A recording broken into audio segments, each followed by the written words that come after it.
to the In the Points podcast, the fastest growing Formula One podcast on the globe. I'm your host, Matt Dotiel. Joined as always with me are my co-hosts, Sam Russell, Stefano Sedano. Guys, welcome back this week.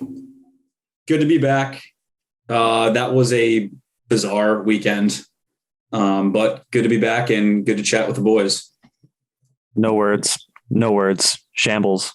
Yeah, wow. Channeling the inner Charles Leclerc right there. No words at the end of that race. We have a lot to talk about with the Monaco Grand Prix. It was almost manufactured drama because of the rain. Thank God for the rain, to be honest, because without the rain, we would have had absolutely nothing to talk about. I mean, it was an absolute bizarre weekend. It started even with Sam's picks being up at the sportsbook. Matchup bets were not even allowed to be bet. It was pretty sad for those following the Sam picks bets. Last week, we were super excited to be at an actual sportsbook to maybe bet the lines live, see how those would fan out on track. And at 7:30 in the morning, an hour and a half before a race was supposed to get kicked off, Sam couldn't even bet the lines. What was going on there? It's a joke. Caesar Sportsbook at Turning Stone should be ashamed of themselves. They were scared I guess they heard that we were there, and that's why they didn't have plans. They were scared, but yeah, no race lines in person, so we had to stick to the handy dandy offshore bookie, and still 2-1 in matchups. But yeah. Overall, just not the greatest week, and I think you can chalk that up to the rain, the bizarre conditions. Everything was just weird this weekend. That's the best way to describe it. Just a weird weekend. Kind of want to bury the tape on this one and just forget about it. Yeah, 2-1 on race matchups, and that's pretty damn impressive considering at Monaco it's a track that Stefano described in his blog and on the podcast last week, more of a grand procession. You factor in the rain. And to be honest, like you had to throw some picks out to the listeners, but to be honest, it's a weekend that like going forward, nobody should even like touch those lines because it's just nothing happens on track. And Stefano, I mean, we're going to dive right into it, guys. We have a lot to talk about. We have a short amount of time. We're going to talk about the weather conditions, crashes, the Ferrari debacle, obviously the Red Bull success. I've got my Red Bull up in hand. I've got my Max Verstappen hat. I got my Max Verstappen sweatshirt. So, I'm just going to crack this guy's right in your face. Thanks to a great weekend for the Bulls. The boys winning the constructors and the drivers. Going to have a nice celebratory sip of this. And, but look, guys, Stefano, I know you've been itching for this. Weather delays. What the hell was going on with the weather delays in Monaco? FIA at it again. I tuned into the race and I honestly it was touch and go. I thought I was going to be late for the race. And I tuned in right on time just to see a weather delay. Then on top of that, they tack on another weather delay and then another weather delay. Furthermore, there was a solid chunk of time where there could have been some racing where there was either no rain or very minimal rain. And the FIA didn't take advantage of that. They should have sent the cars out, let them complete some laps. And then once the rain came in, make the call then. And even then, when the rain came in, it came in pretty light. You could have pitted in for wets, and then once the heavy rain came in, you could have red flagged the race and carried on whenever the rain stopped. I don't understand. These teams are supplied with wet weather tires for a reason, and you're not letting them use it. I don't know about this one, man. I don't know. I mean, this goes back to the debate we had a while back with the older drivers and the newer drivers. I mean, maybe these guys just don't know how to drive in wet conditions. Like, I'm not having that. I'm not having that. They drive on another track, say Bahrain. Well, actually, it doesn't really rain in the desert, but say Monza. Say you're racing in Monza. It starts to rain. The drivers can drive there just fine. The drivers did fine in Imola. The drivers, they know how to drive in the wet. Furthermore, they have tires specifically designed for their cars to drive in the wet. And you're not sending them out on a track where it's relatively slow as it is. You're not really risking a whole lot. Sure, you might have someone like Nicholas Latifi who's going to crash on the formation lap. But I mean, that's a given anyway. That can happen in the dry. Yeah, I was going to say, you said guys can drive with wet tires. I was going to say, well, Latifi couldn't even manage through the formation lap because he had to drive his wing right into the Nouvelle chicane, I believe. I think it was the hairpin, the hotel hairpin, and Yeah, it was. It was right yeah. around there. But somebody, my guy, incredibly vocal, Max Verstappen doesn't understand why we're not racing. Sam, you hate Max Verstappen. You have to be on the same page with him on this one. Yeah, no, I am. Let the guys race. Let him race. Yeah, let them race. And that whole thing at the beginning was a joke. It's just handled so poorly, but they always get it wrong. So it's like, what? It's not surprising. The FIA F1, they always get this stuff wrong and just never push the right buttons here. And they didn't again. They should just let them race. And then the time limit. So I like the time limit. I understand the concept of it. And I think if applied correctly, it's a good rule. So like if weather's still in play while time's running out and they might get called off again, fine. Put the time limit in. That's fine. But when everything's clear and they're going to finish like easily within, like a small amount of time, just let them finish the race.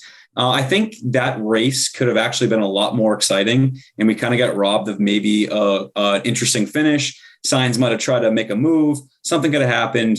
So I think we were kind of robbed of an interesting ending. And we might have had a situation where people weren't left with a bad taste in their mouth the way we were at the end of this race if we just got 20 more laps or whatever it was. So the whole time limit rule, I think, was botched. But again, like I said, the FIA never seems to get this stuff right. So it's just not surprising anymore. Yeah, it was like 2 points, Sam. 2 points to what you said. If the FIA had let the race play out, absolutely we would have seen something different. Checo's tires were on their absolute last leg. Even Max pointed it out near the end of the race. He radioed to the team, Checo's tires are gone. Okay. If that race had finished, 10 more laps, something like that, Checo would have, if he kept on the same tires, he would have been into the wall. Okay. If that race was going for the full amount, I think Sainz would have won, first of all. And to your second point regarding the time limit, when you have a weather delay on top of a weather delay on top of another weather delay, I think at that point, the entire time where the 2 hour limit would have started should be moved up. Right. It should start when the race starts. If you have one weather delay, I'm fine. That's fine. Keep it the way it is. But you can have 3 weather delays stacked on top of each other. You have to move the start time of that 2 hour limit ahead. And the FIA definitely botched it. This was a poor weekend for the FIA here. It was really starting to get good. Like the last 10 minutes of the race, I might be in the minority, but I thought it was pretty exciting. Like they were bumper to bumper, going slow, but seeing those 4 cars, Checo, Sainz, Max, and Leclerc, like on top of each other through those corners, it was cool. Like visually, it was pretty cool to see that. So I think with 10 more laps, it would have been awesome. It would have been great. So we were robbed of a good finish again. Thank you, FIA. Egg on face for the FIA. Shame on them. Yeah. We're running out of eggs. And guys. They're running out of faces. They are. Yeah. And honestly, too, it's just another clear lack of consistency from the FIA. You flash back to Spa last year.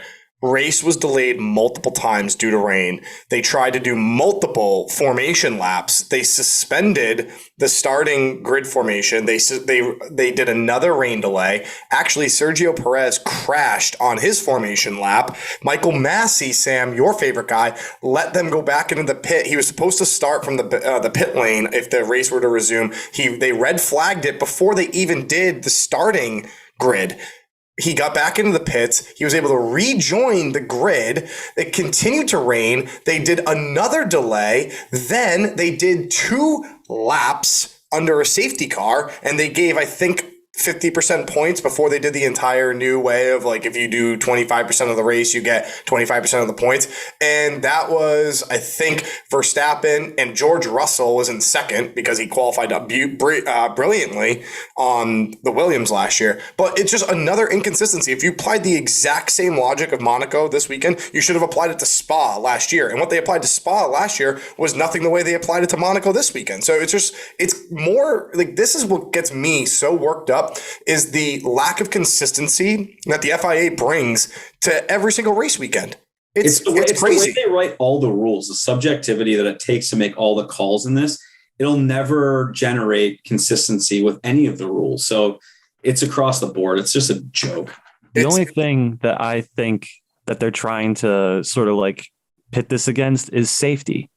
I'm reminded, unfortunately, of some years back at Suzuka when Jules Bianchi was tragically killed. But if you apply the sort of, we're looking out for the driver's safety logic, then why even bother racing in the wet? Yeah, why bother? Because to be honest, Stefano, like I at least understood Spa last year. It did not look like the rain was ever going to let up. And actually on the radio, that was a deluge last year. Yeah, and on the broadcast, people were talking about doing a Monday start because they were like, it's not going to clear up at all. And they're like, you know what? To Sam's point, it's not going to clear up. It's not going to be a position where we can actually race, even 2 hours under safe conditions. It's going to be very, very wet. I mean, I remember watching that.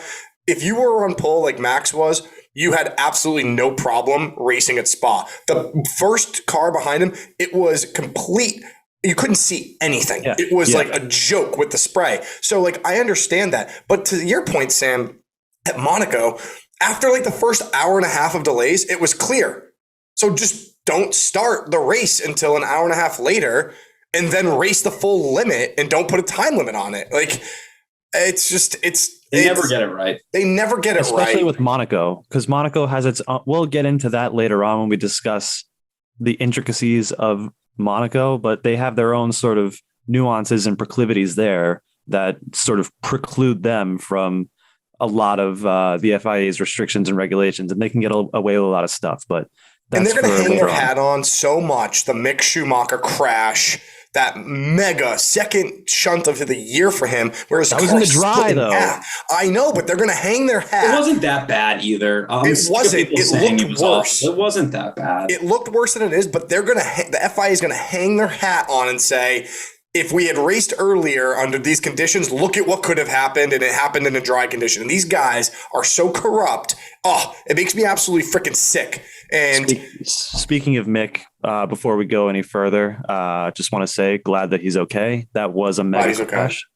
Okay. I think we all share that same sentiment. We never want to see drivers crash.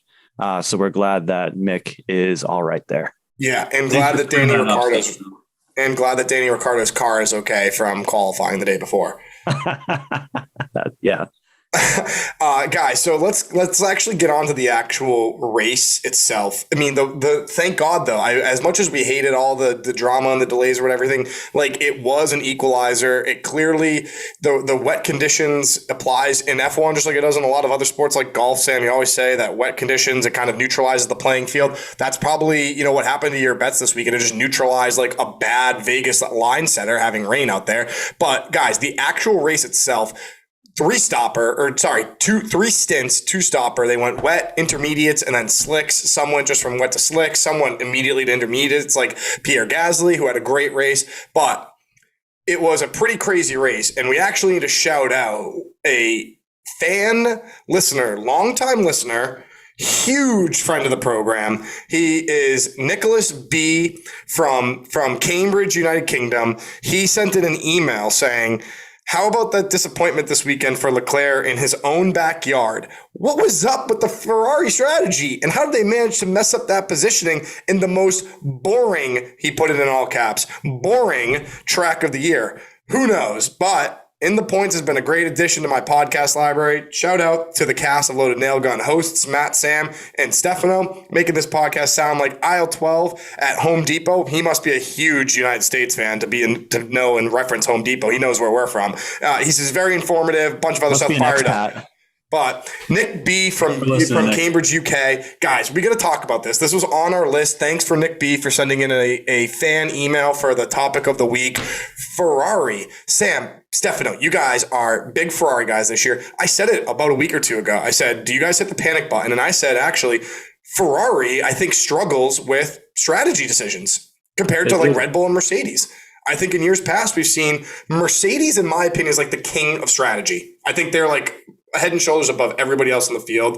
I think Red Bull is pretty damn good. I feel like this was like Ferrari showing they haven't been in the fight for a constructor or drivers in a long time, and they've trying to get some rust off. But Stefano, describe to us what happened, because you were watching it live, freaking out. What happened with their pit stops? So they started the drivers on wets, like everybody else on the field. Then they pitted Leclerc in for intermediates, and I believe Sainz stayed out. Yes. And then Sainz himself called his own strategy. Yeah. He went to pit immediately from wets to slicks, got what he wanted, went into the pits for slicks. Then they weirdly called in Charles again to, I think, go on to slicks himself. But they got the timing wrong, and they double stacked the pit stop. So Leclerc came in behind Sainz and was held up behind him while Sainz was getting his tires changed, and that cost him a lot of time because he was waiting for Sainz to pit. That cost him, I believe, 2.6 or 2.7 seconds. Then he lost the time in the pits getting his own tires changed. And you heard the pit crew radio over to Leclerc. It was a little bit too late, but they go, no, stay out. Don't stop. He already entered the pit lane. Yeah, he's already in the pits at that point. Well, so this was crazy because Ferrari was starting 1-2, Charles on pole, Sainz on third, and then Sainz on second. Checo was third and Max was fourth. So I believe when they pitted Charles to go on inters, Red Bull also pitted Sergio, and Sergio came out ahead, if I remember correctly, of Charles Leclerc. Yeah, and so they botched the first stint, or the first pit on the first stint, and Max was still behind. So it was the race leader was Carlos Sainz, still on wets, Checo Perez, who was actually gaining a lot of ground on those intermediates, then Charles Leclerc, then Max Verstappen. Yeah, what happened was I think Ferrari definitely hit the panic button right then and there, and then got the call wrong on the next set of pits. Right. And then Charles then ends up, actually they pit Sainz, to your point, on slicks, accidentally double stack Charles. They double stack the Bulls, and then Checo does an unbelievable outlap. He goes ahead of Carlos, and then Max does a pretty damn good outlap too. He gets ahead of Charles, Chuck Leclerc. He fielded it, and it was just like almost the order of the race was, I don't even know how that happened. It was like everybody shifted around places and Charles got the worst to boot. Like, what the hell was going on? Sam, what was happening? I wish I could have gotten more camera angles there, but due to the unique nature of the Monaco Grand Prix and their unique broadcasting rights, we were shown something irrelevant on the track. I believe it was Lance Stroll again. Sorry, Sam. No, good shout out there, because the cameras at Monaco I hate, and it like ruins the whole race for me. But what a disaster. Pathetic. Totally pathetic. And let me just say this. Chuck Leclerc will not win the Drivers' Championship. Ferrari will not win the Constructors' Championship if they don't clean up this BS, because you can't win championships screwing stuff like that up. And it wasn't even like that confusing for what they were doing. They just totally botched it. And I don't even know what to say. It was just shocking to watch it all go down. That's back-to-back races. Chuck had it in the grasp of his hands, would have won going away if they just nailed the strategy, and they didn't even come close. They botched it. And Sainz, he raced a great race, nail gun race by him, and he would have won the race if it wasn't for the time limit. Latifi holding him up. He would have won the race. So that was a bummer. I thought Sainz was fantastic, and to see him kind of come so close. Latifi's now on my bulletin board because he just stole my Sainz moment away from me. Yep. He would have won the race. So that was a big time bummer, but Ferrari was the clown of Sunday. I can't believe what I was watching. They totally botched that race, and they got to clean it up, or they will just be stuck behind Red Bull. Cause like you said, Matt, Red Bull just far and away blows them out in the strategy department. They always nail it. You never see them do something like this. And now Ferrari's become known for it. So that could end up being the difference at the end of the year. Guys, it's almost like the drivers for Ferrari have to call their own strategies from now on. You saw Sainz. They really saw Sainz do it. You saw Sainz, and he nailed it. He radioed to the team, "I want slicks." And to be honest with you, it had a great race. And to be honest with you, Sainz nailed it. And the only reason he didn't finish P1. To Sam's point, he got held up by a Williams for probably like 2.5 seconds on the Monaco track. When he comes out of the pits, he got stuck behind that back marker. Both Williams were bozos on Sunday. Bozos. It was brutal. And Albon was even worse. Yeah. And it wasn't even like close. And honestly, like you rewatch the race, it's like almost like Ferrari had tunnel vision on Max and Charles, and they forgot about Checo doing like, I think his times were like 5, 6, 7 seconds better on the intermediates. So he was gaining on Carlos Sainz, and they put in some great laps. I mean, guys, what about the pit exit camera angle? Speaking of camera angles, you guys see the pit exit with Max Verstappen. Like, we couldn't even see the review. Not having a clear video of that is just a joke. It's a joke. It's like, imagine watching an NFL game where not being able to see the zone. Like, yeah. It's wild. It's unfathomable that they don't have a camera there and we can't see it. The sick thing is too, we went from a race in Spain that almost had too many camera angles to a race in Monaco where they almost don't even want to show us the race. And you know what? I would have been glad if they didn't show us this race. I could have read about it online and probably had the exact same outcome. I mean, to be honest with you guys too, I'm a big Max guy. It did look like he crossed that pit exit line. Like, I know we didn't have a good camera angle. Sure, 100%. The angles that I saw, I didn't think it did. I'm glad they didn't overturn that because I don't think there was anything clear enough to show that he did.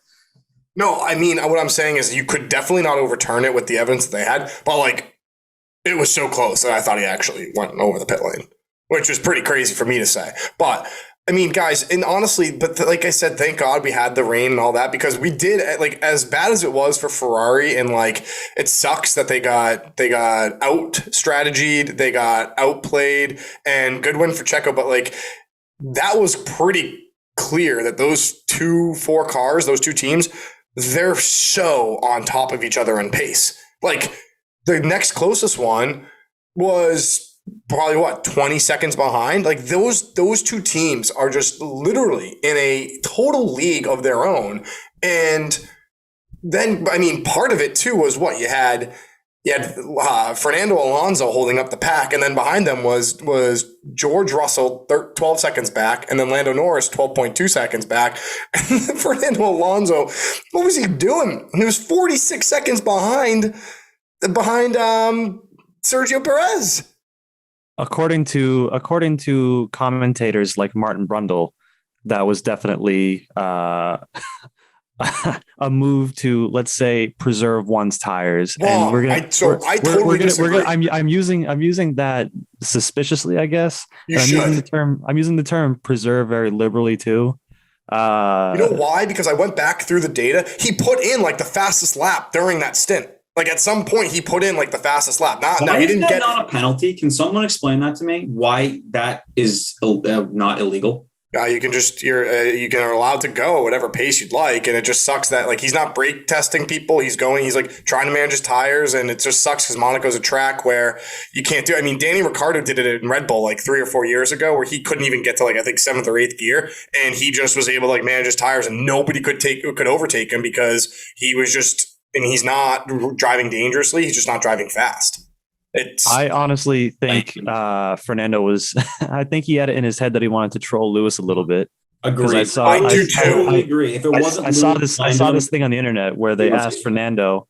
They go, "Was it difficult to keep Hamilton behind you?" And Fernando goes, "Very easy, extremely easy."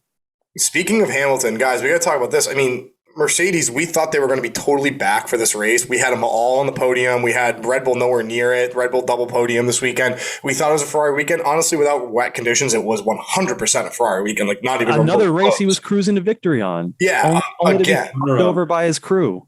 Yeah, I mean, like I said last week, it was a Ferrari weekend. I think free practice, probably you guys were a little bit more nervous in free practice than you expected because we didn't think the Red Bulls were going to be anywhere close. And like I said, it was going to come down to some type of strategy play. Granted, the rain factored in. However, Lewis Hamilton, again, complaining about porpoising.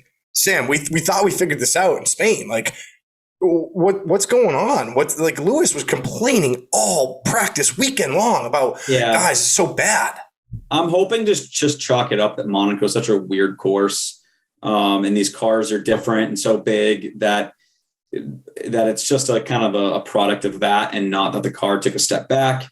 But yeah, I don't know. It's concerning to see them perform like that after having such momentum coming out of Spain. But I don't know. It's true. Like we said, weird weekend. Weird weekend. Weird stuff happened. We're going to bury the tape on this, and we're just going to move on. Yeah, and we have to. And we'll talk later in the races. We have a couple more things left on the race to talk about Monaco's grand procession in more detail.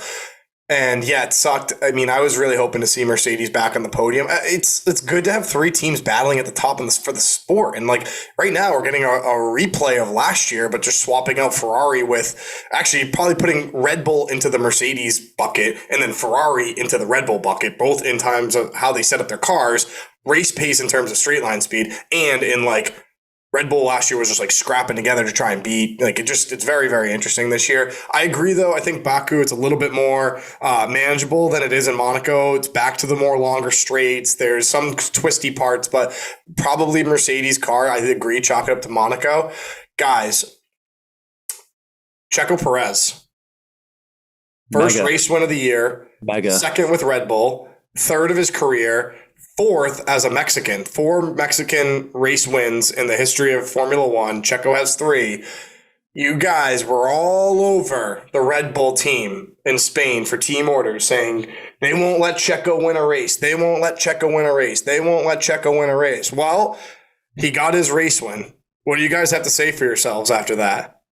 Well, Checo deserved the race win. And honestly, there was nothing Max could do to prevent it. Checo had the pace over him the entire weekend. And even in the final stages of the race, when Checo was clearly struggling with his tires, Max radioed over to the pit crew, Checo's tires are gone. And I interpreted that as Max trying to get an underhanded advantage over Checo, where if the team noticed him really start to struggle, they would tell him to move over for Max. Okay, come on, Stefano. Give me a break. He's right. We've heard tons of people on the team radio, including Lewis Hamilton in years past, saying stuff like that, including Checo Perez. Come on, I get it. I'll give you that, but look at what happened. Look at what happened in the race right before. Okay, Red Bull was ready to bend over and give Max whatever he wanted. Yep. Okay. And now in this next race, Max is going to put it in their ear that Checo's struggling. If there wasn't the whole conflagration after Spain, I can very easily see Red Bull saying to Checo, ease up, let Max through.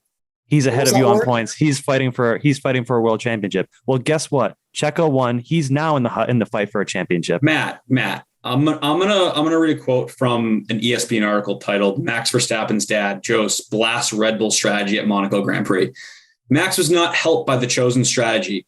It turned completely to Checo's favor. That was disappointing to me, and I would have liked it to be different for the championship leader. That sums up what Max and his dad think should be happening. That he should just be getting the perfect strategy. And let me just say this: if Red Bull had a chance to put Max in front on Sunday, they would have. They just didn't. It couldn't happen. There was no point that it made sense to put Max in that position over Checo. So that's the only reason it didn't happen.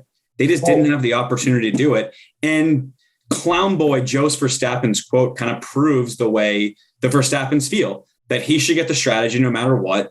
And if it's possible, Max should be ahead of Checo in every single race. And the only reason it didn't happen is because it couldn't have happened on Sunday. And all Jos is doing is just, validating what Stefano and I have been saying for the past 2 weeks, that they're out to sabotage Checo if it means getting Max wins. They just couldn't do it on Sunday. Sam, that's a leap in a stretch. Now, hold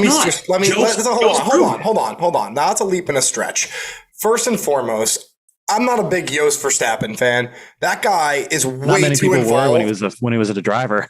Way too involved in the team operations dynamics. He's been asked by the team before to leave the paddock and get out. He's so.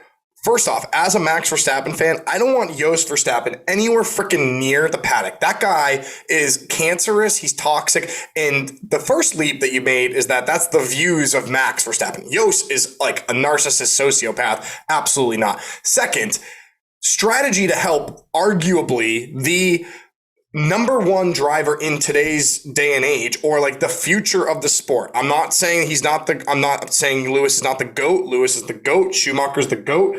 But on the current grid, Max Verstappen right now has the star power and the capabilities to become the next Schumacher, the next Lewis Hamilton. So to say that Red Bull's not thinking we want to get Max to have as many title wins as Lewis Hamilton and Schumacher, that's obvious. That's obvious as a fan of the sport and as a fan of Red Bull. Now, to then equate Jos's comments to that Christian Horner and Red Bull and Helmut Marko are deliberately sabotaging Checo's races. That is the leap that I'm saying you're making. We all saw what happened in Spain. We all saw what happened in Spain. We all saw what happened in Monaco. And let me say this. After the backlash that Red Bull got last week, I wouldn't be surprised if Horner and the boys in the garage heard what I had to say. They also couldn't do it again. Their hands were tied. There was too much outrage. So it would have been really tough for them to do it in back-to-back weeks. But I do think it's funny. If Horner didn't sabotage Checo last weekend in Spain, he'd be tied with our boy Chuck in second and only 3 points off of Max. We'd have a legit fight.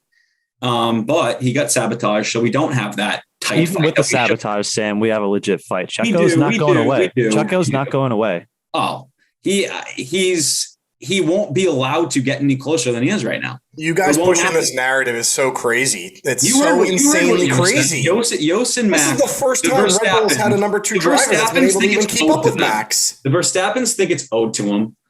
Oh, give me a break. The Verstappens think it's owed to them, and they're going to continue to sabotage Checo to make sure that it's given to them. I can't, the leap you're making is jumping from one side of the Grand Canyon to the other right now. Jos Verstappen's comments are deplorable, and I don't support any of them. To say that Christian Horner, who just gave Checo Perez a 2-year extension, Yeah, and here's 2 years. Thanks for letting us sabotage you. Oh, give me a break. And what was Valtteri Bottas? Just a good guy, and Toto Wolff didn't use him as a punching bag? Come on, don't talk out of both sides of your mouth, Sam. You were happy to let Valtteri Bottas at least they didn't make it obvious. At least they didn't. Oh, come on. It was very obvious. Sam, they made it blatantly obvious. Not as obvious as what we saw in Barcelona. Yes, it was blatantly. You want me to go back and pull those 7 quotes up just from last year alone? The ones taken out of context that had nothing to do with what happened in Barcelona. Do it again.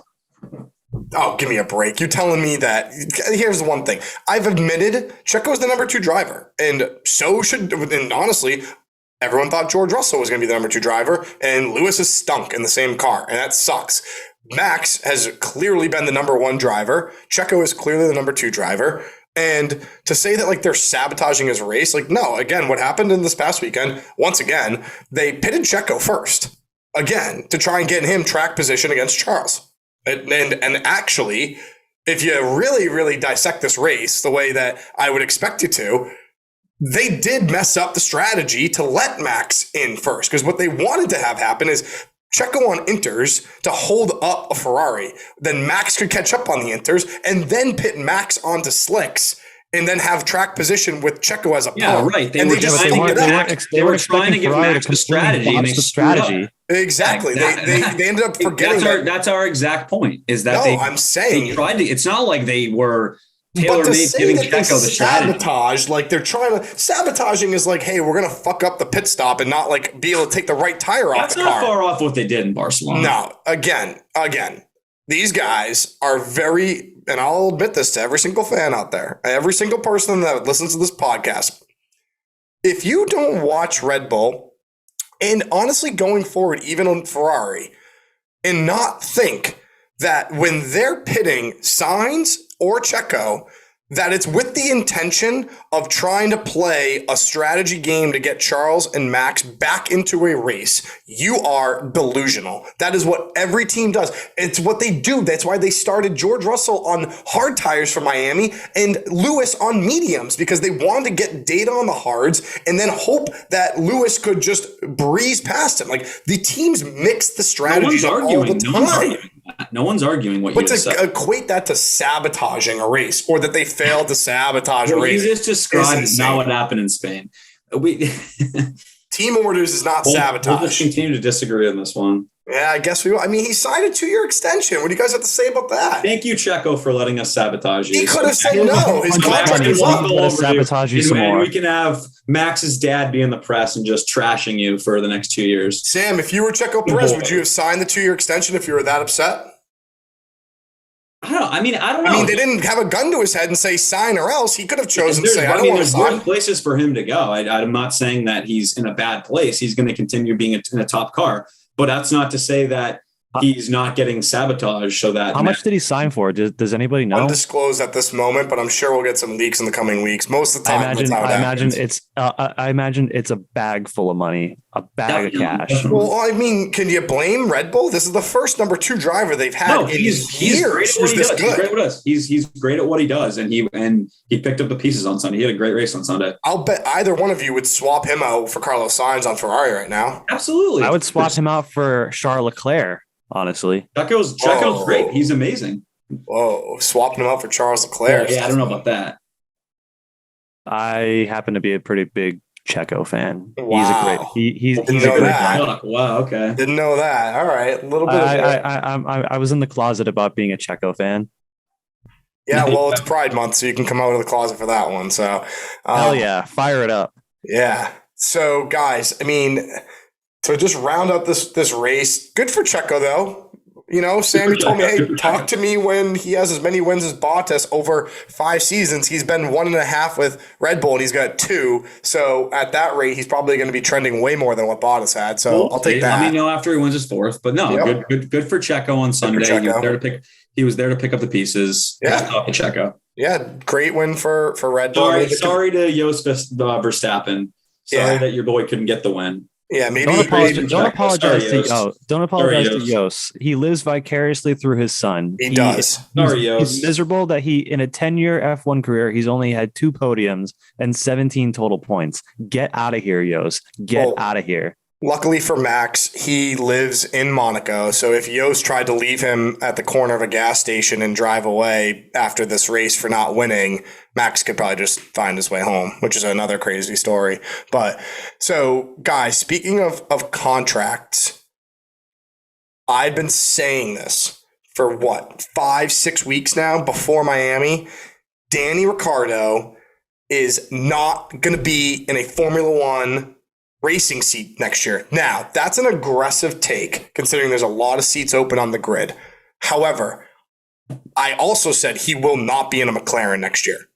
And comments from Zach Brown over the weekend are insane. First off, after Spain, they interviewed Danny Ricciardo, who he had a horrible race, especially compared to a teammate with tonsillitis, and he just looked atrocious. He said, yeah, I'm going to have to talk to Zach about next year. Why? He has a 3-year contract. He's a 3-year contract with McLaren. What does he have to talk to Zach Brown about? Then this past weekend, Zach Brown, yeah, there's several ways that we actually can get out of this contract if we have to.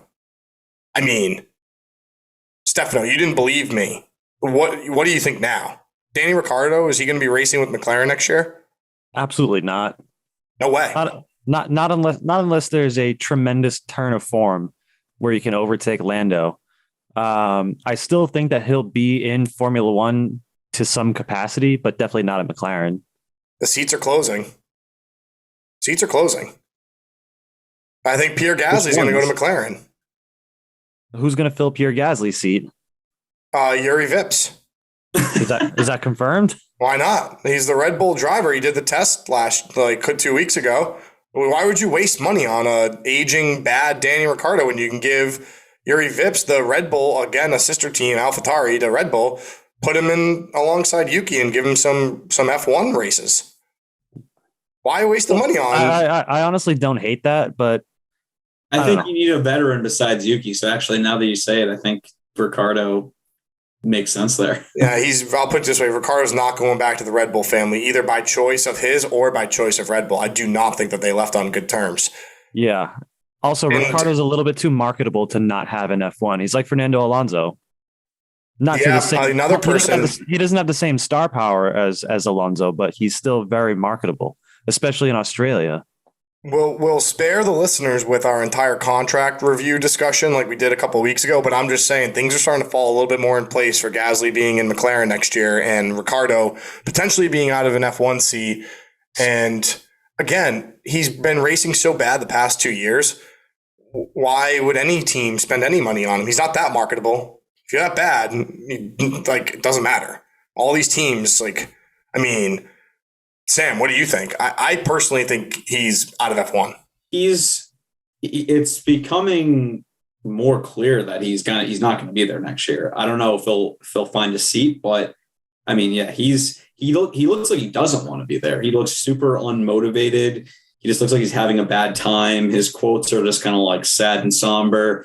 I don't know. It's all really weird. He just seems like he doesn't care. So yeah, I don't see him at McLaren next year. That car is too good to be having some guy. Not that it's a great car, but it's good enough to not be having some guy who just doesn't care and finishing 7 points or 7 spots behind his partner who's been consistently in the points. So that's just unacceptable. So he won't be there next year. I don't know who it's going to be. Gasly makes sense, but yeah, I guess we'll have to see. Especially after that great drive in Monaco. For Gasly, I mean, not for Ricardo. Ricardo did not have a great drive. Gasly did. Gasly had a great drive, but Sam, to your point, like the McLaren is 0.3 off of George Russell. Not that bad. It's not bad. No, that's what I'm saying. Not that bad. You should be in the points most races, and Ricardo he's just not there. Bad. He's really not good. Like, it's starting to get alarming. He absolutely stinks, to be perfectly honest. I'm going to go back to the well on this one. Time to hit the panic button for Ferrari? No, because if they hit the panic button, then they screw shit up. No, that's if they hit the pit button. They hit the pit button because they hit the panic button. Yeah, but no, my question is for the drivers and the constructors, or less of the drivers because it's boring Charles fans. But Sam, you had Ferrari to win the constructors, like plus 2,000 before the season, which was an unbelievable miles bet out of you. Close enough. Close enough. Are you hitting the panic button on that yet? No, I'm not quite yet, because the brass tacks of it is they have the best car. Now that we're into the European portion of the schedule, their car is going to continue to be the fastest out there. So while they clearly have deficiency in the department of strategy and all that, if you have the fastest car, you have a chance to win. So I'm not hitting the panic button quite yet, but they need to clean their act up or they're in some serious trouble. I'll put it to you this way. The only team that can keep Ferrari from winning both the drivers and constructors championship is Ferrari themselves. Bingo. They had Monaco in the bag. They had Spain in the bag. Spain, some reliability issues cost you the win there. Then they threw the win away in Monaco. If they don't clean their shit up, they're done. They're out of it for the rest of the season. Gun to head, which one do they win if you can only pick one? Oh, Constructors. I'm going constructors too. Wow. You don't think Charles is more of the asset and that Sainz is more of the liability compared to the Red Bull 2 drivers? Well, if we're going off the past 2 races, Sainz finished ahead of Chuck in both. It's tough to screw up 2 drivers' races every weekend as for one. It is true. I don't know, though. We thought that this Red Bull car was going to look atrocious in Monaco, and they weren't that bad. Well, but they were clearly behind Ferrari, though, like easily behind them. Easily, but they went one. I think that the more of the surprise was that Mercedes didn't split them. Yeah, I think that's more of the surprise for sure. But Baku, it's got twisty bits, but it's got 2 DRS zones. Their best chance was coming out of Spain and Monaco to really get some good points in the current circuit, because then they go to Canada, and Canada's got a lot of DRS zones. They got Silverstone. They still got Monza. Those are all high-speed circuits. I mean, so really, Monza's really the only like truly high-speed one. That one's basically an oval. They got France, which is probably a 2-stopper compared to what they did last year. Is it Paul Ricard that they're racing in France? I hate Paul that. Ricard. I don't know. If it was me and I was in the Red Bull, again, at this time last year, Red Bull was behind Mercedes. So, like, anything can happen, guys. I'm going to ask every single week that they don't finish 1-2 if it's hitting the panic button. Not But yet. it's a long season. It's a long It's season. such a long season. It's We a have such long a- season. What is this? Race 5, 6? I think this was 6. Out of 23, 22? I mean, we're not even halfway through. Actually. They're only 35 points behind. That's like a 1-2 and 1 Red Bull DNF away from being back and tied for the constructors. Like, it's not that far out of the mix. When do we, last question, honest to God, last question. When do we see like a crash between Red Bull and Ferrari? Oof. We had like 4 last year between Max and Lewis, and It'll happen. It'll happen. It'll happen. At Honestly, some point. turn 8 at Baku could happen if they're close turned enough. 1 at Baku.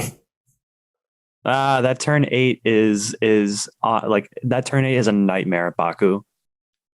Guys, sorry, I keep saying last. We didn't even talk about this. Last topic for today, Monaco Grand Prix. Should that stay on the calendar for 2023? The contract's up. Stefano, you talked a lot about it in the blog that it's a beautiful circuit. I think Max heading into the weekend was asked, and he's like, if this was proposed under the current calendar, it probably wouldn't make its way through, but it's too historic to take off. Do you guys see that Monaco staying on for the F1 circuit? Oh God. If they try to negotiate with Liberty Media and try to keep the same terms that they've historically had forever in those negotiations, Liberty Media is going to say no. They're going to say no because Liberty Media is in the business to make money. They don't care if a Formula One circuit has history. Okay, that's why we're getting Las Vegas next year. That's why we'll probably get more races in the Middle East or in Asia in the coming years. I can easily see Monaco falling off completely. Would I like Monaco to fall off? No. Like we said, it's a beautiful circuit, steeped in not just Formula One history, but rallying history as well. A portion of the World Rally Championship has been held there for ages. I don't want to see it gone. Tons of fans don't want to see it gone. But when it comes down to it, I mean, money talks and bullshit walks. If the figure's not right, Liberty Media says goodbye.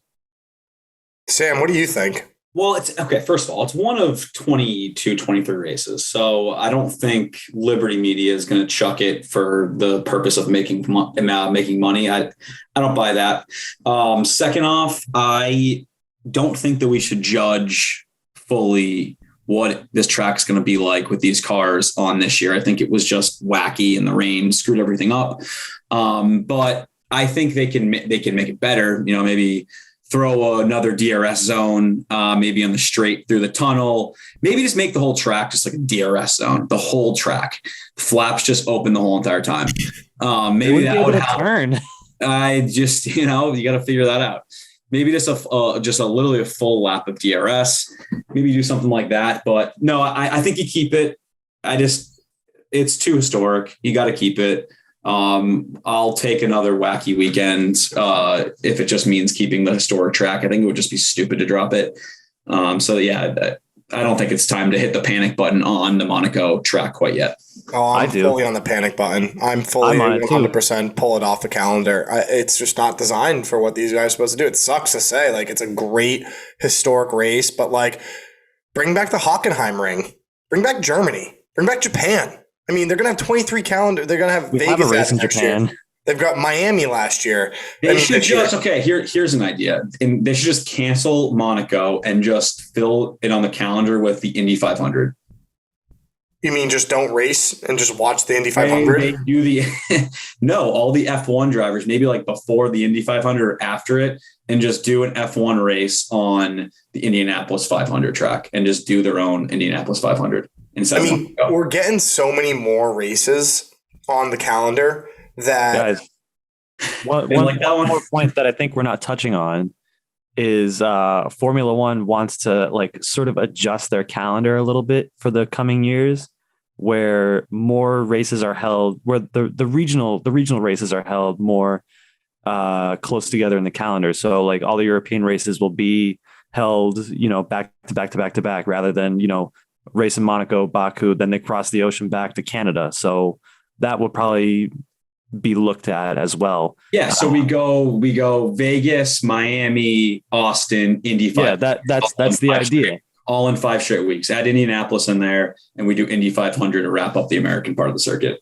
But to back to Monaco's position on the calendar, it's honestly not looking good because Monaco really only ever wants to have this one weekend to have the race. They want this last weekend in May. And if that's going to be the case and Formula One wants to do that whole regional race strategy, whatever they're doing, they'll have to move around a lot of the rest of the Grand Prix to suit Monaco.